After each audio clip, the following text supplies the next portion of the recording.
All storytelling is about getting an emotional response from the viewer.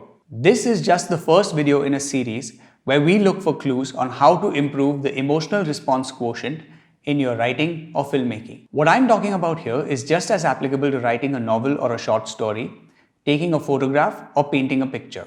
Getting an emotional response from people is simultaneously the easiest thing to do and also the most difficult thing you will do as a writer or filmmaker.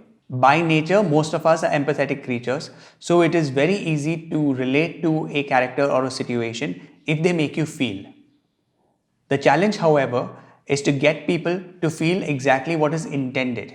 You don't want to be unintentionally funny, like people laughing during a tragic scene, or worse still, feeling nothing at all. I'll try and illustrate with a few examples. Let's start with what happens to King Joffrey in Game of Thrones. For those of you who haven't watched the show yet, I won't be going into any specifics in this video. Watch it or Google it. You will not be getting any spoilers in this episode.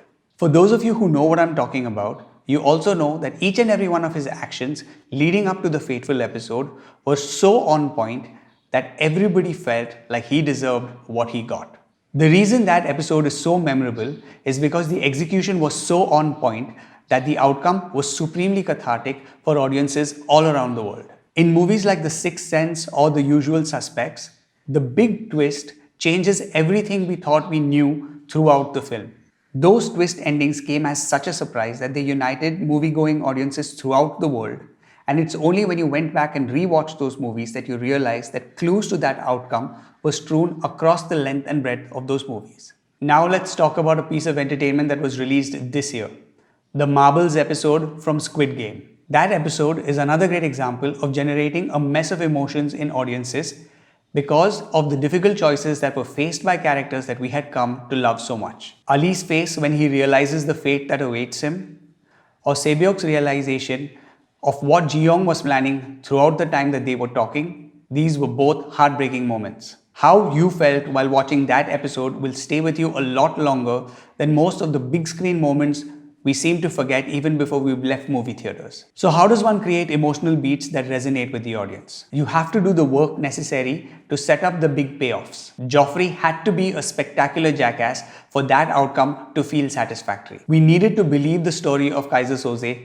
as narrated by Verbal in The Usual Suspects, just like we needed to not understand what it meant when Cole said he can see dead people in The Sixth Sense. See what I mean? Setup and payoff. A quick point to note here, actions speak louder than words, especially in moving pictures. So a character that acts a certain way is more likely to elicit a reaction from the viewer than a character who simply talks a big talk. The other thing we should learn how to do is to plug into the universal emotions like joy or fear or anger at another person's plight.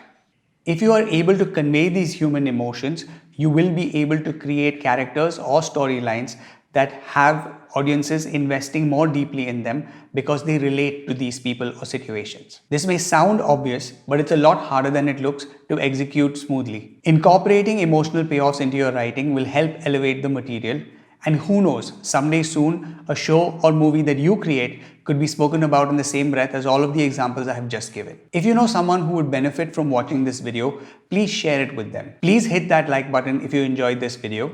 Please consider subscribing to our channel, and if you're already subscribed, please activate that bell icon so that you are notified when our next video goes live. Thank you for watching and good luck with your next creation.